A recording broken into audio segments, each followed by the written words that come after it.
Well, good morning, everybody. Happy New Year. If you haven't got sick of hearing that yet, hope everybody had a good time off and all up and ready to go for 2023. I'd ask Mr. Tifo to take the roll call, please. Thank you, Warden Marriott. Councillor Agar. Present. Thank you. Councillor Atkinson. Present. Thank you. Councillor Bushi. I'm here. Thank you. Councillor Bradley. Councillor Bradley. Councillor Broad. Present. Thank you. Councillor Case. Present. Thank you. Councillor Cook. Present. Thank you. Councillor Dennis. Present. Thank you. Councillor Ferguson. Present. Thank you. Councillor Hand. Present. Thank you. Councillor Loosely. Present. Thank you. Councillor McRobbins. Present. Thank you. Councillor Miller. Present. Thank you. Councillor Sageman. Present. Thank you. Councillor Veen. Present. Thank you. Deputy Warden White. Present. Thank you. And Warden Marriott. We have a quorum. I'd ask any member of council to declare pecuniary interest now or where it arises during the meeting. Seeing none at this time, I'd ask Mr. Tifo to introduce our newest employee. Thank you, Warden Marriott. It's my pleasure to introduce you to Olivia Leger on my left here. Olivia joined the organization this past Monday as our solicitor and was appointed by council as our clerk. Olivia has a number of years of experience in the legal environment, both in-house and in private practice in the Toronto area, and of course here within the city of Sarnia. And she joins us as the former City of Sarnia solicitor and deputy clerk. So again, members of council, I join you in welcoming Olivia to this body.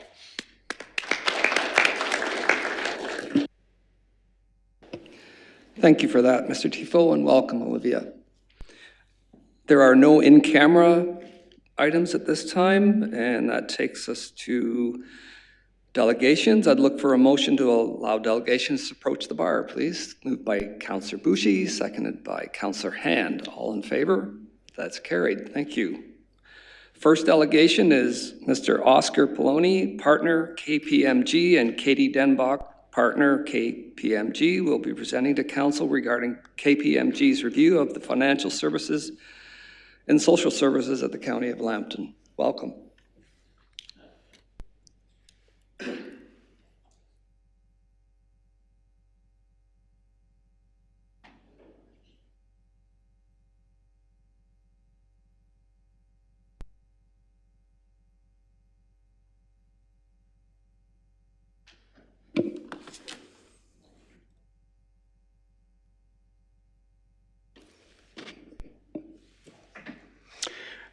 Good morning, Warden Marriott, members of County Council. Thank you very much for allowing us the opportunity to be here today.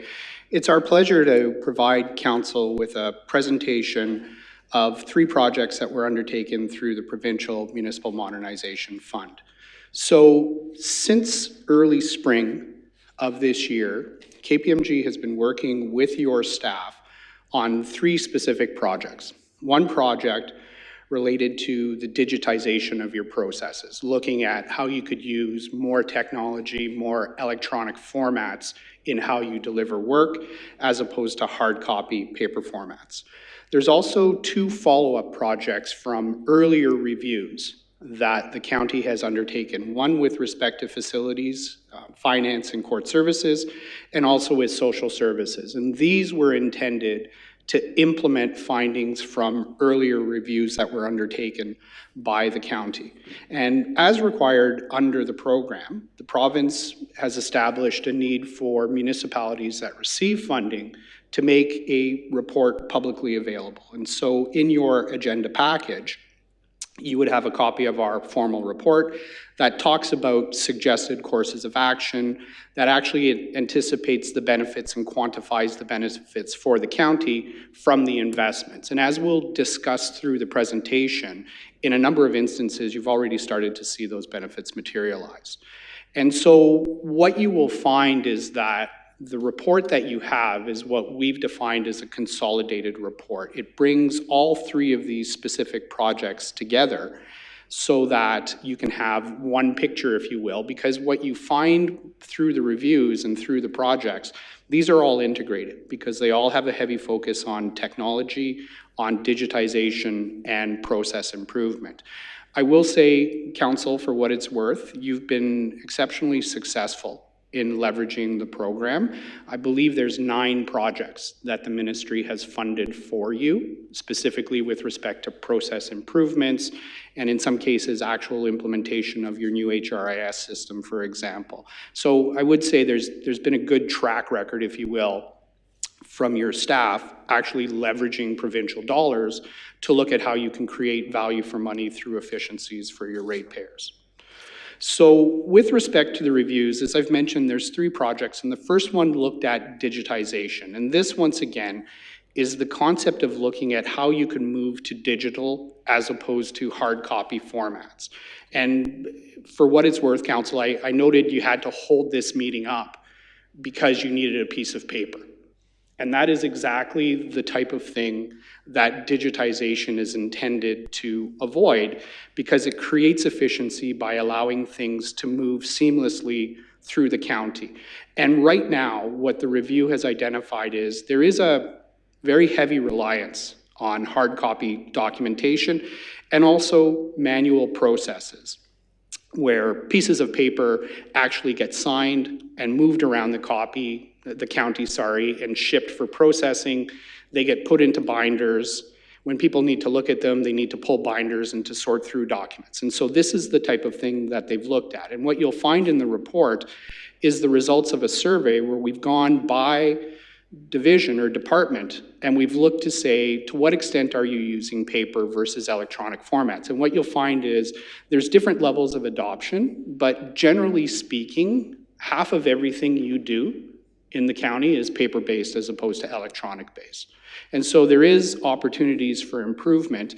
As outlined in the report, there's also a comparison of Lambton County versus other municipalities to get some sense as to how you fare compared to some of your peers. And what you find is, generally speaking, they have a higher level of digitization than you do. And this isn't a value judgment, it's an observation, but rather than having hard copies of invoices that have to be shipped from a library, for example, to Wyoming for processing, other places are sending them by email, or they're sending them onto server. They're saving the paper, they're saving the shipping time. What we've also done, ladies and gentlemen, is we've used a tool called process mapping. And what this does is it sits down with your staff and basically tries to break down how processes are delivered. And so you do it in individual work steps. It's in the form of a flow chart. And what you quickly start to find is where you have opportunities for improvement. So for example, I get an email, I print it off, I sign it, I scan it, I email it to somebody who then prints it off and puts it in a binder. And those are exactly the types of things that we have found through the digitization review. And I will caution council that it's important to get some perspective. We found the same thing when we looked at social services and when we looked at finance in the earlier reviews. And to be very honest with you, we find the same thing in other municipalities as well. So these types of opportunities exist, and the question is how do you build on them and capitalize on them? So, as I mentioned, that's a bit of a highlight with respect to the digitization review, and that's the first chance that we had to look at digitization across the county as a corporation. The other 2 projects are actually implementation, where we've done similar reviews and we're now following up to put them in place. So what you will find is that from a finance, facilities, and court services perspective, the initial review identified a number of different recommendations to improve efficiencies, to stop doing low-value items, to stop duplicating work efforts, to move towards technology. And in the 10 months since we've presented that, your staff have actually done a very good job in terms of implementing. Over half of them have been implemented or they're in the process of being implemented. So for those members of County Council that were on the previous term, you'll recall how in the summer there were a number of financial policies that came forward to Council for approval. That was one of the steps that was identified in the review that you've implemented. There's a number of changes that your finance and facilities and procurement department have already started to make to streamline your processes. And what you'll find is you're already starting to find time savings because of these implementations. What you'll find is on an ongoing basis, a go-forward basis, there's still work to do. So we would continue to suggest that you want to look at digitizing your processes. So as part of the implementation process, we actually sat in this room with your staff. We sat at that table and we talked about how you would digitize accounts payable, how you would digitize provincial offenses, how you would digitize journal entries. So your staff are in the process of implementing those. But the second focus that we've suggested, and we understand it's incorporated into your budget, is looking at what people like me will call an enterprise resource planning platform or an ERP platform. This is basically your accounting system. And what we have found, both from the initial review and the work that we've done on the implementation, is your current accounting system doesn't give you what you need. You've outgrown it. And there's a number of issues where, because you have limitations from a functionality perspective, your staff are required to do workarounds. So they have to do things in Excel. They have to do things manually. And what that consumes is that consumes time, it consumes resources, it consumes efficiencies. What it also does is it challenges you in terms of how you report and how you manage the financial aspects of the county. And so what we would suggest, for lack of a better term, is you've actually outgrown your system. And what you will see from the sector is a number of other municipalities are doing exactly the same thing, where they're implementing new ERPs. It helps to digitize, it helps to automate, but it also enhances how you manage financially. Similar to the financial services review, the social services review involved implementation of a number of things that were found during the initial review. And so what you'll find is inside the social services division, there's already been working groups that have been stood up to start to implement these things. Over 70 changes have already been made since the review was initially published at the end of 2020. And so what you're finding is your staff are picking up the results of these reviews and implementing them. And we're down next week to help them to look at digitization. And I think, Council, it's important to recognize, and I'm not here to be a cheerleader for your staff, but in the 1 to 2 years since the review, your staff have already implemented well over half of these things, despite the fact that there's a pandemic, despite the fact that there's other pressures, other changes that are happening. So I would suggest to you, it's important to recognize that your staff have taken this seriously and they're already starting to drive change through. With respect to social services, there's also options with respect to organizational design that have been looked like. So not only how you deliver services and what your processes are, but how do you align your resources to better meet the needs of your clients, to improve efficiency, to improve integration. It is continuing to move forward with the continuous improvement, so there's a number of other initiatives that are on the table, and so those will continue to materialize as you move forward. So from a recommended courses of action, if I take these 3 individual projects and I bury them into one, what you find is there's a common approach in terms of how you approach efficiencies. So the first recommendation that we have, and this admittedly is very high level, is to say you're going to want to continue to look at these process improvements. So as I've mentioned, social services is driving forward with continuous improvement and change. Finance is moving forward with continuous improvement and change. What we've seen in things like community services, for example, emergency management, public works, for example, there's those types of efficiencies that you can find as well that the review has identified that you could move forward to generate these benefits. As we've discussed, we suggest and we recommend a new ERP system because your current system now functionally doesn't work for you. And so this is an investment in IT infrastructure. When you look at the experience of other municipalities and other organizations that have implemented ERP, significant savings in terms of workflow processes because you can automate systems. Significant benefits in terms of retrieving data and the quality of your reporting. So no longer do I have to export something from your system, put it into Excel, manipulate it a bit, go find a binder to explain something, and then craft it into a report. Now what you can literally do, Council, is press a button. And then the third option is to look at the expansion of a system called Microsoft 365. So this is a suite of software that you already have access to that you haven't implemented. That allows you to move away from paper towards digital formats, to move away from manual signatures to electronic approvals. And so there's a variety of different software options that, once again, you have access to, you just haven't implemented. And what we would suggest is this takes you the full distance to digitization and obviously to achieve the benefits. So, Council, we made a bit of a revision to the slides with respect to the budget, so I will apologize if this is different than what you've seen on the initial version. It just presents a little differently. So from a budgetary requirement perspective, we would suggest approximately $1.35 million for 2023. This is predominantly related to the ERP implementation of $1 million. We would suggest that from a temporary perspective, you're going to need additional IT resources to be able to support the implementation. If you don't, what you have the risk of is a project failure, where you don't have the resources to be able to implement it, it gets delayed, it becomes more expensive, you don't get the benefits.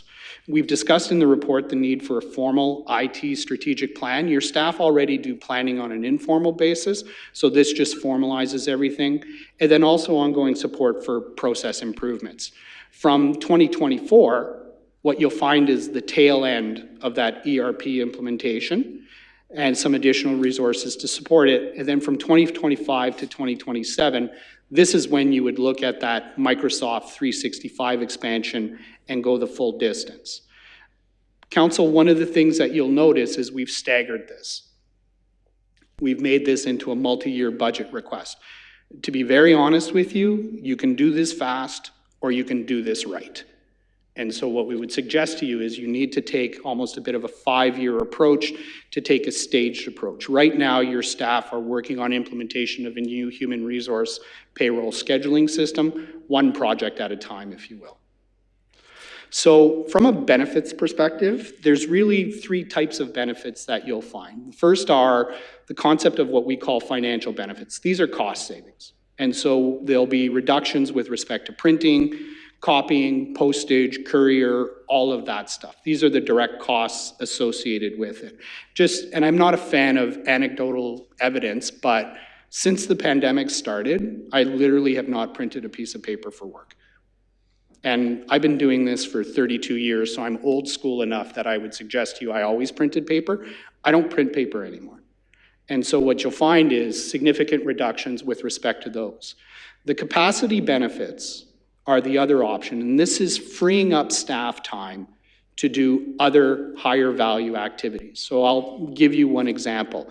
In your finance department, there's 2 managers. One manager will review checks going out the door, and then a second manager will review checks going out the door. And the comment that we've made is, you need one manager review, but you don't need both managers to do the review. Free up that manager's time to go do something else. Instead of accounting for inventories of pens and papers, free up your procurement people to do something else. Instead of requiring staff within the individual departments to key punch invoices and to put adding machine tapes on them, free them up to do something else. Client service, planning, risk management, that type of stuff. The third type of benefit is a catch-all that we call other. And this is a number of things that we believe you're going to get, that we can see you're already getting, but you can't really put a dollar value on it. It's the concept of improving customer service.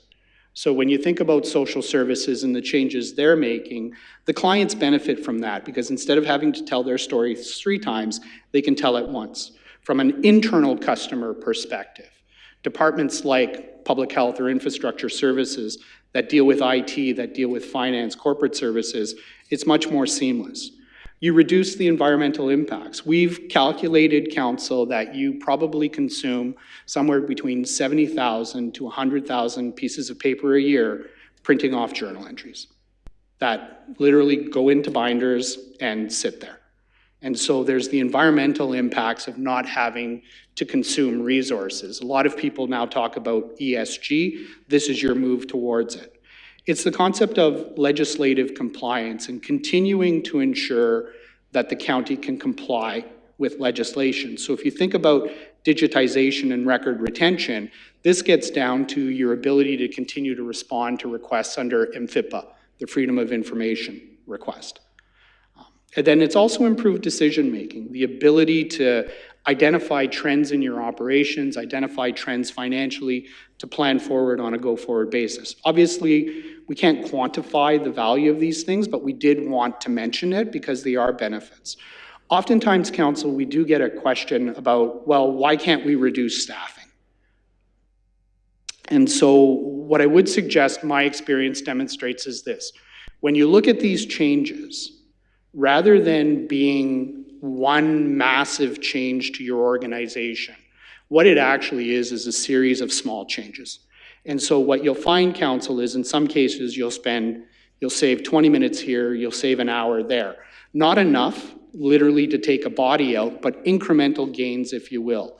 The second thing is these gains are spread throughout the organization, so they're not necessarily concentrated in one employee.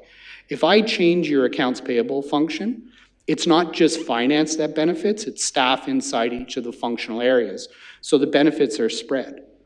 The third concept, Council, is there's a number of demands in the municipality that, if I could be honest with you, in some cases we don't necessarily believe you're actually addressing the way you should. So this creates capacity to do other stuff. So for example, some of the changes that have been made for procurements reduces the amount of administrative time required for procurement. That frees up time for your staff to do spend analysis, increased negotiations, looking at vendor of record arrangements, that type of stuff, product standardization. So what you're really doing is you're creating capacity to be able to free stuff up.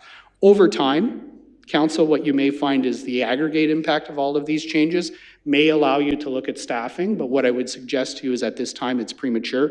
You need the technology to be able to change your processes so that you could then look at your staffing and say, do we have the right people in the right places? So, Warden Marriott, members of County Council, that is our presentation.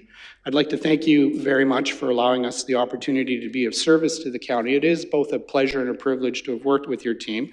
I'm happy to answer any questions, but before I do, I would be very remiss if I didn't express my thanks to your staff. Throughout this process, there's been a number of interactions between KPMG and members of the county. Obviously, when people in suits show up and ask, so tell me what you do and tell me why you do this, it has the potential to potentially cause some concerns on their part. I will say we've received nothing but cooperation. There's been a marked willingness on the part of your team to listen to us, to explore options with us, and to accept the points that we've brought out. And I will say, Council, in certain areas, we didn't get the resistance that we get in other municipalities. And so we're very appreciative of it. And once again, I'd be remiss if I didn't say thank you. So Warden Marriott, members of council, that concludes our presentation. To the extent that there are any questions, happy to answer them at this time. Thank you very much for that, Mr. Poloni. Are there any questions for him at this time? Councillor Hand, please. You mentioned that there's a new payroll HR system. Is there any impact on that new software towards your presentation and some of the changes that will happen there? Warden Marriott, we were aware of the HRIS. It's called an HRIS system coming through. So because of that, Councillor Hand, we didn't specifically look at payroll processes because we knew those were going to change regardless. What we do identify though, and we'll talk about this, we actually have a meeting with your staff this afternoon, is when you go out to procure a new ERP solution, you need to make sure that they talk to each other.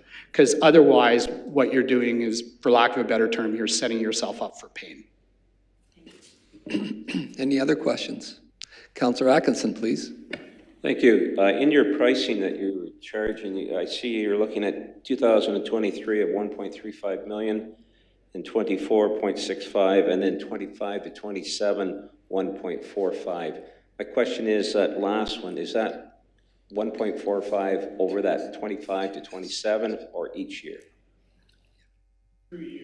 Warden Marriott, that is the aggregate total over the 3-year period. What you will find is the recommended spend is somewhere around $500,000 a year. And what that is, Councillor, is that's a $1 million Microsoft 365 expansion project allocated over a 3-year basis.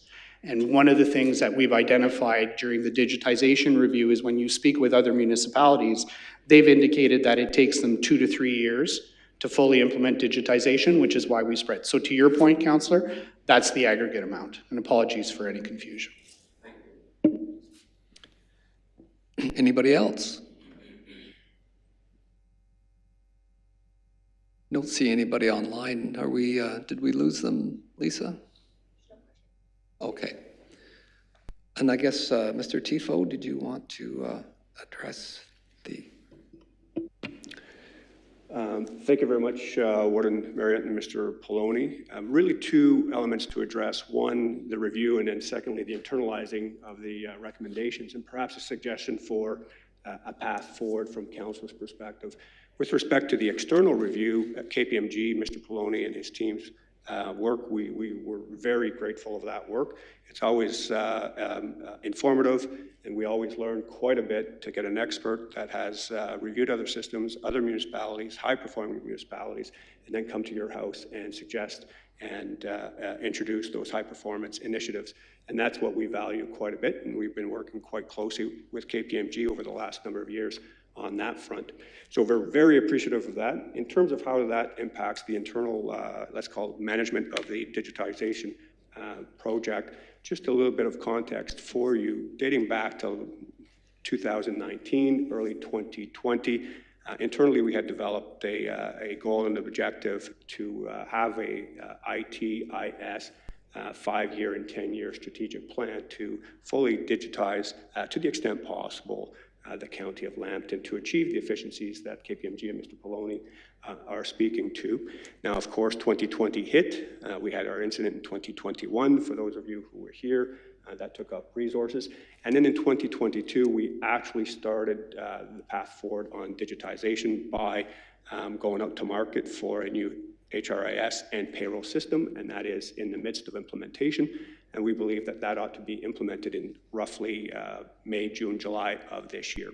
So we're on the path forward. What does that mean as well moving forward? Mr. Poloni and KPMG through Mr. Poloni are also suggesting other initiatives, for instance, the Office 365 and growing through that platform. Well, this year as well, the organization did introduce Office 365. So we do have the Office 365 platform. It's just now time and resources to fully expand that. But in terms of the times and resources as well, in terms of prioritizing work, we also have the ERP as suggested by Mr. Poloni again, and that is definitely on the radar and will be in your budget book for consideration for the year. You had a presentation where you had 3 tranches over 2023, 2024, 2025 that you saw in terms of the presentation from KPMG. Those numbers and timelines will be presented to you through the budget process in terms of the alignment of projects. As I mentioned just moments ago, the HRS project and payroll project is well underway. That's occupying resources. I don't think any organizations want to take on 2 projects at the same time, so the ERP and HRS. But rest assured that the ERP project is going to be on the in the budget book. We've been very successful, as Mr. Poloni mentioned, through Tara Pounds and all of her efforts in securing provincial funding for this. So I give you this example with respect to the HRS payroll system. Years ago, we identified that we needed to replace that system for a number of reasons, just to get back into what I would call the most sophisticated, powerful data software out there that could produce a lot more work for us than our current technology does.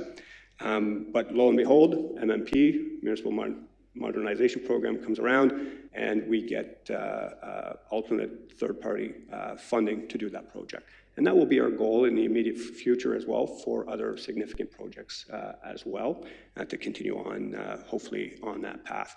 So all that to say, how do we move forward? How does council perhaps wish to move forward from a governance perspective on these initiatives?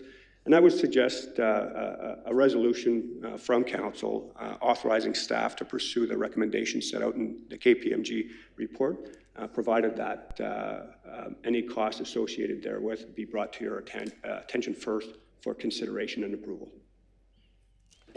Okay, thank you for that, Mr. Tifo. Is there anyone who would like to move that suggestion? Councillor Dennis, seconded by Councillor Ferguson. Any discussion? All those in favor? Opposed? That's carried. Thank you. Thank you again, Mr. Poloni.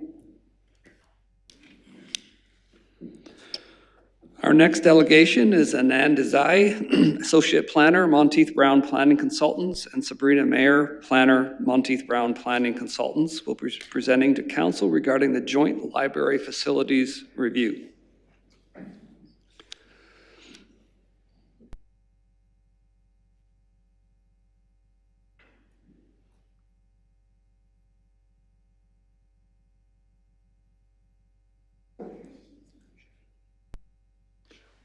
Welcome, Mr. Desai.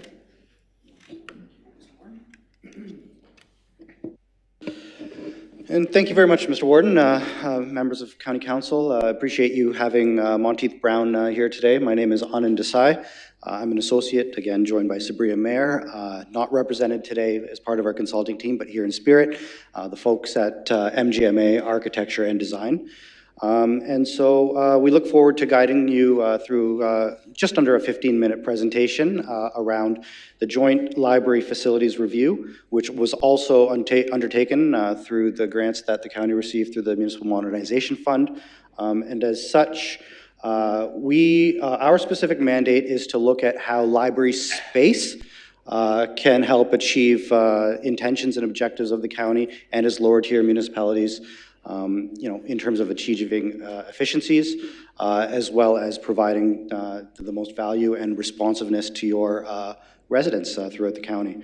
And so in doing so, our scope was to look at the number and type of libraries required by 2031 throughout the county, so that we're making decisions or providing recommendations for you to consider making decisions in terms of the types of libraries to potentially build, as well as looking at your urban and rural branches in terms of future investments that could maximize, again, that benefit for your urban and rural communities.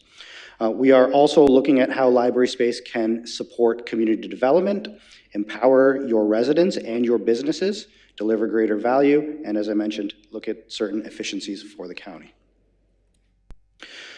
Just in terms of a brief overview of the process, we started in the summer, and the summer was spent largely on background and research-related tasks. We visited all the library branches, conducted some engagement with various representatives of the lower tier municipalities.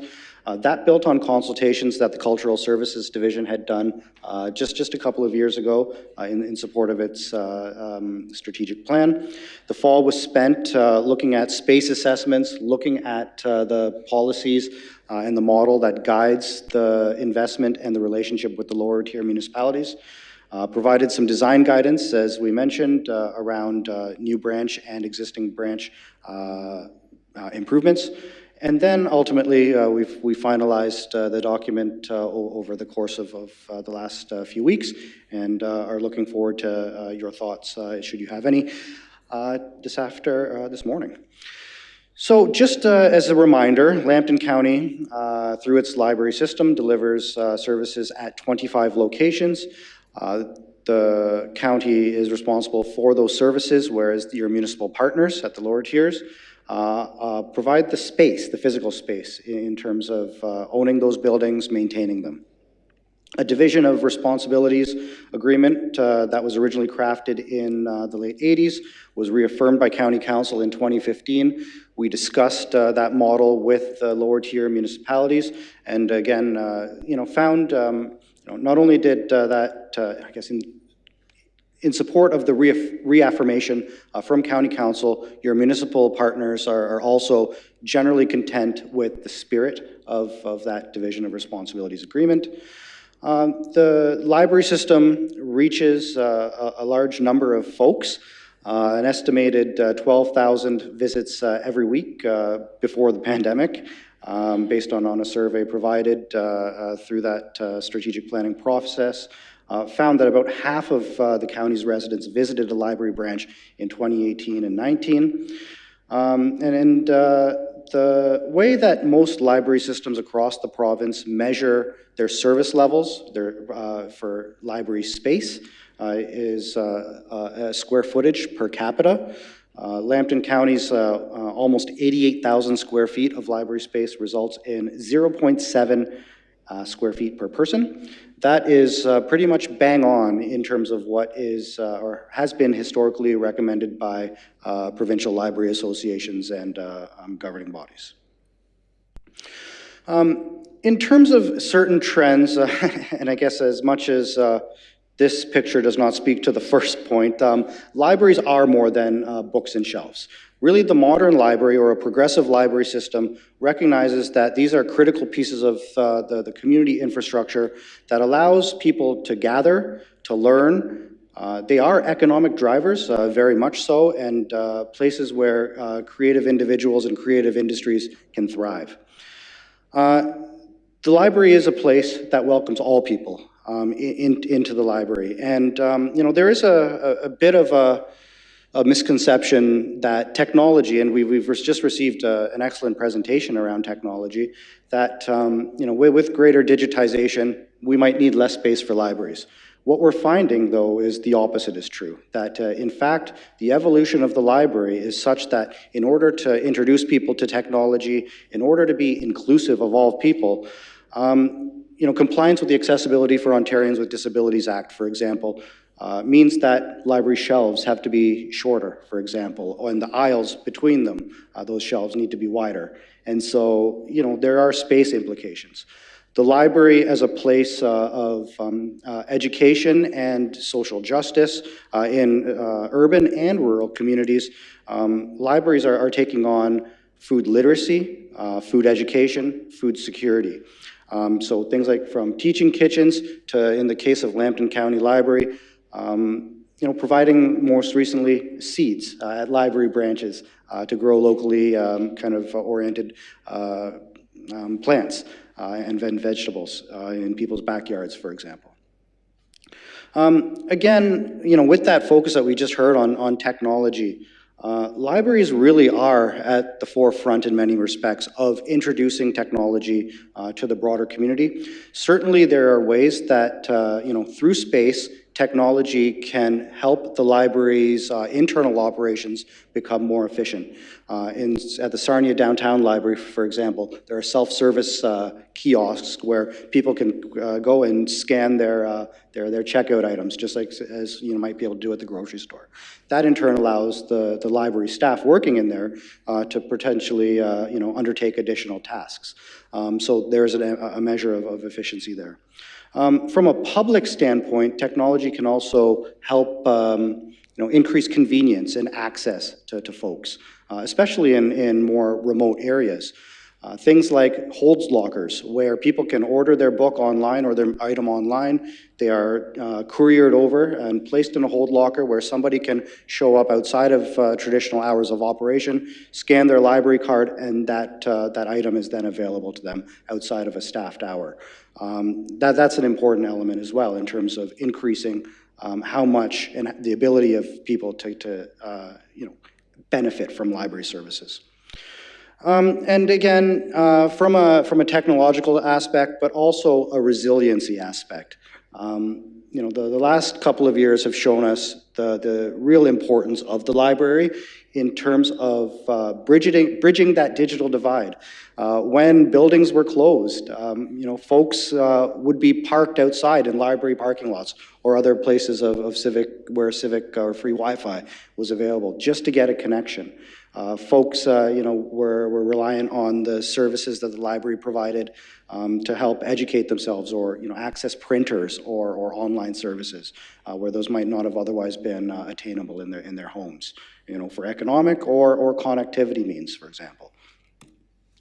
And so, you know, with some of those trends in mind, we looked at the amount of space that is required in Lambton County to 2031, looking at those existing levels of service, that 0.7 square feet per capita, And when we reviewed the growth forecasts prepared by a number of municipalities, we found that from the current census population of 128,000 people in Lambton County today, there could be potential for another 10,000 folks to be added to your various communities by 2031.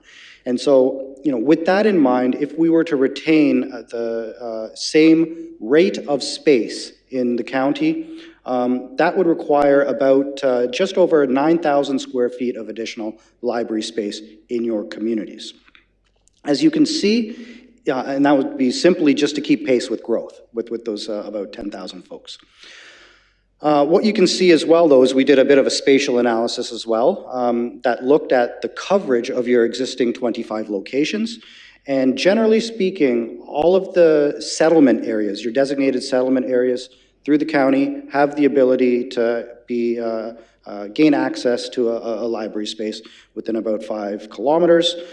There were some overlaps, as you can see, along the St. Clair River shoreline, but what we also wanted to look in visiting your various library branches is that the space itself, many of those libraries are located in buildings that were not originally libraries, for example. They could be in former churches or former municipal offices. Many of them were built a number of years ago, and therefore their design considerations, AODA was not even on the radar, in the 70s or 80s, for example.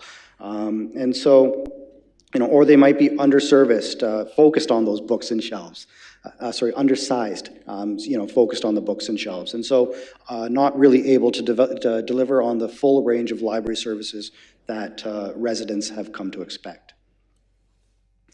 So our general recommendations through the report are to adopt a library facility classification system that aligns with the administrators of rural and urban public libraries of Ontario. They publish guidelines that many library systems have regard for. And preparing a facility standards policy that defines minimum standards for design, amenities, and upkeep of buildings.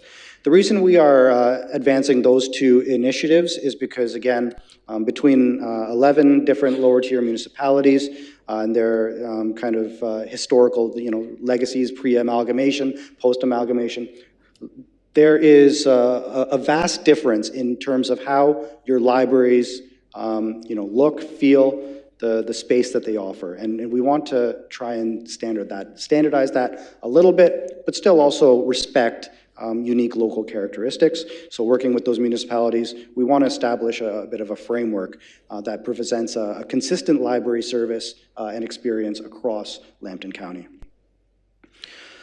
Major projects, any kind of major capital project under your current funding model and shared responsibilities model really should continue to engage, not only decision makers at the upper tier level, but also at the lower tier level, as well as the communities and the public that the libraries will serve.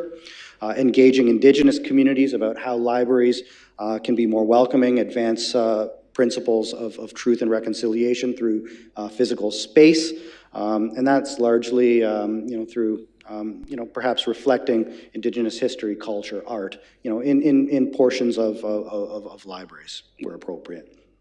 And under a similar vein, under inclusion, making sure that your libraries are positioned to meet the needs and address access for persons with disabilities. And, in terms of climate sustainability, are there investments that can improve operational payback? Working with municipal partners to update interior and exterior signage, and again, utilizing those technologies to explore express or alternative library service points, whether it be through more vending machines, kiosks, holds lockers, and that kind of things. The next and final set of slides will really just quickly focus on a few of the existing library branches and some of the thoughts that we were thinking as we toured them. And I apologize, the image of the sketch is a little bit small there, but really what we went into the spaces with the intention was, how can our existing libraries provide better value to the residents living in those areas. And so in the case of libraries in Alvinston and Thetford, even Port Franks, we've advanced certain ideas for some internal reconfiguration, moving service desks around so that it increases usable space for items, for programs, for an ability to just generally improve the library user experience. In the case of Arkona, a little bit more of an advanced or comprehensive recommendation. And again, any of these will need to be undertaken with the municipal partners to talk about the feasibility around funding and responsibilities. But in the case of Arkona, there's a couple of underutilized meeting rooms for the community that really, the library could potentially program, again, with the cooperation of the municipality of Lambton Shores to deliver valuable programs and services. In the case of the city of Sarnia and village of Point Edward, Sarnia is where the majority of growth is forecasted to occur over the next 10 years. And so looking at the Sarnia Library downtown, improving abilities for community meetings, orienting it a little bit more to, not only the teen population, but, through formalizing the makerspace a little bit more, adding a recording studio potentially, but looking at, again, recognizing its downtown urban nature, how can the outdoor area also be improved upon to facilitate greater use? In Brights Grove, certainly there's been a process underway for a few years now to look at the expansion of that library, again, with the growth and to retain those service levels at 0.7 across the library system. We would support the discussions that have been ongoing for the Brights Grove Library. And in Point Edward, it's across 3 floors where we're talking a little bit more about improving barrier-free accessibility. There is no elevator or lift, I believe, in that location. But working with the village, we want to understand what the costs of meeting basic accessibility is. And once those costs are defined, one may find also then that maybe it is better to rethink whether or not investment in that existing structure is fiscally prudent, or if that money could be generating better value through more of a redevelopment and potentially in conjunction with the adjacent fire hall. In Oil Springs, we talk more about accessibility again. Kamlaki, there's a lot of growth happening north of the Lakeshore Road corridor. And so in response to that, we have proposed an expansion to the Kamlaki Library.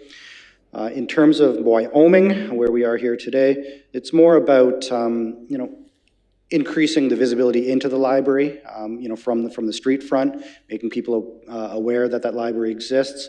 But also there is a program room off to the side that could be potentially improved to improve its functionality and deliver a broader range of services to the public. Watford has a number of these communities have either parks, recreation, culture, master plans also in place. In the case of Watford, their master plan also speaks to the Watford Library as a critical piece of its cultural infrastructure. It's one of the few Carnegie libraries in the area that are remaining. And so again, we would support engaging that township to prepare a reinvestment plan there. In Corunna, in addition to the accessibility improvements, parking was identified as a bit of an issue. And so, talking to perhaps some of the adjacent commercial owners to see if we can get some parking addressed. And then finally, in terms of our last set of slides focused on existing libraries, here in St. Clair, looking at expansion and redevelopment of the Sombra Library, potentially within its existing building, reallocating square footage from Port Lambton, where an express library service point could be installed. That would provide a larger, more meaningful library branch, potentially having a greater number of operating hours there to better serve that community, and in recognition of that little bit of a service overlap geographically. Moortown and Courtright are, again, the Courtright branches is shown on the picture. A little bit undersized, a little bit outdated, and if combined into a larger library, either in Courtright or Mooretown, could provide, again, a more functional and responsive library space to those residents in the areas. In the case of Shetland and Wilkesport, determining if we can work with with the township to find, or both townships, sorry, to find if express library service points can be found in those communities, and really also looking at the plans of the school board. The county library system partners with the Lambton Kent District School Board right now for libraries in Brigden and Grand Bend. It's a good model. You know, again, in the same spirit of sharing responsibilities with municipalities, the library has been able to work with its school board partner there. And, you know, we think it would be appropriate to understand if schools have plans for expansion, if there are ways to strengthen rural schools, for example, to increase their sustainability, if the Lambton County Library System can also play a part in supporting rural schools. So with that, really the next steps are to, in terms of our suggested implementation, would be to formally adopt the library facility classification system and that facility and establish a facility standards policy, evaluating each of the libraries in accordance with those policies and in conjunction with the input of the municipal and school board partners, working with those partners to develop the budgets to support the implementation. And as is good practice with any long-range planning exercise, especially with the degree of population change and diversification, reviewing this report and the facility standards policy to make sure that it is in line over time. So with that, Mr. Warden, I will turn it back to you and would be pleased to take any questions of council. Before doing that, I do wish to thank again and acknowledge library staff that have participated in this process, Andrew Meyer, Darlene Koch, and their supporting team, and as well for your various municipalities, the time that you're fairly busy folks at the senior management level. They took the time to speak with us, so we wish to acknowledge them as well. So thank you. Thank you very much for that, Mr. Desai. Very informative. Are there any questions for Mr. Desai at this time? Councillor Loosely, please. Yeah, thank you, Warden Marriott. And I think I read, and I apologize if I've missed this, but I see Petrolia wasn't included, and I see down below it was listed with some of the others. Is there a reason why that was not included? Thank you. You're good. Through you, Mr. Warden, to the councilor's question. Petrolia is a beautiful library. That municipality has done such an excellent job with its library. The ability that, not necessarily the ability, but the ability to generate meaningful community programming by integrating it with that farmers market and that community square. It was not neglected. It was looked at as an example of what others could potentially aspire to be. That's great news. Thank you for that. Any other questions? Councillor Dennis, please. Thank you. Perhaps Mr. Defoe can be best to answer this question. Who ultimately makes the decision with respect to the programming? I've been watching the news lately, and I've seen a lot of protests occur outside various libraries throughout southwestern Ontario. Parents are upset about inappropriate presentations taking place at libraries. In the library system here locally, who makes the call as to what is allowed to be presented at libraries locally? Mr. Defoe, please. Yes, thank you, Warden Merritt. Thank you for the question, Councillor Dennis. I will punt the question to the head of our library system, our general manager for cultural services, Mr. Meyer. Through you, Warden. Thank you for the question, Councillor Dennis. In terms of who makes decisions regarding our library programs that we deliver to the public, we do have staff that engage often with partner organizations to deliver programs.